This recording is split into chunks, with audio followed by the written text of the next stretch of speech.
টানা বৃষ্টিতে হাওড়াঞ্চলের পরিস্থিতি নিয়ে জানাতে সুনামগঞ্জ থেকে যুক্ত হচ্ছেন সহকর্মী তানভীর আহমেদ। তানভীর, সুনামগঞ্জে ২ জন মারা গেছেন ঝড়ের ফলে।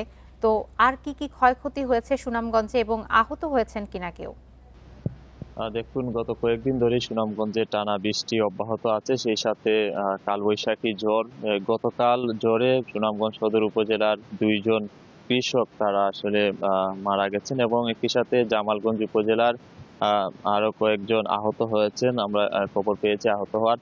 এছাড়া আপনাদেরকে যদি এখন জানিয়ে রাখি যে যেহেতু একেবারে পুরো বুড়ো মৌসুম চলছে, আজকে পর্যন্ত সুনামগঞ্জ জেলা কৃষি সম্প্রসারণ অধিদপ্তরের তথ্য মতে প্রায় 50% বুড়ো জমির ধান কর্তন করা হয়েছে এবং যেহেতু আরো 50% ধান বাকি রয়েছে, যেহেতু আবহাওয়া অনুকূলে নেই, সেই অনুকূলে না থাকার কারণে কিন্তু বুড়ো ফসল গড়ে তোলা নিয়ে এক ধরনের অনিশ্চয়তা দেখা দিয়েছে এবং কয়েকদিন ধরে কিন্তু বৃষ্টি অব্যাহত আছে, এখনো কিন্তু বৃষ্টি হচ্ছে। তবে রাতে ভারী বর্ষণ ছিল, সকালেও কিন্তু প্রচুর পরিমাণে বৃষ্টি হয়েছে। যেহেতু আজকে থেকে 30 এপ্রিল পর্যন্ত ভারী বৃষ্টিপাতের পূর্বাভাস দিয়েছে আবহাওয়া অধিদপ্তর।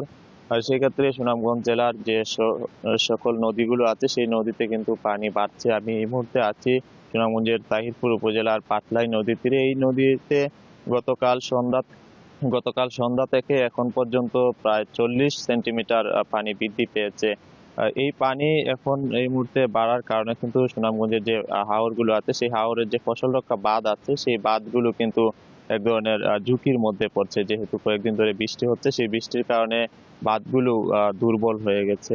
এই কারণে কিন্তু আসলে বাঁধের এক ধরনের ঝুঁকি আছে, সেই ঝুঁকির কারণে কিন্তু ফসল তলিয়ে যাওয়ার এক ধরনের আশঙ্কা করছেন কৃষকরা। যেহেতু রোদ নেই কয়েকদিন ধরে, ধান কাটার একটি শ্রমিক সংকট ছিল এবং হারভেস্টার সংকট, এছাড়াও আরো বেশ কিছু সংকটে কৃষকরা ভুগছেন।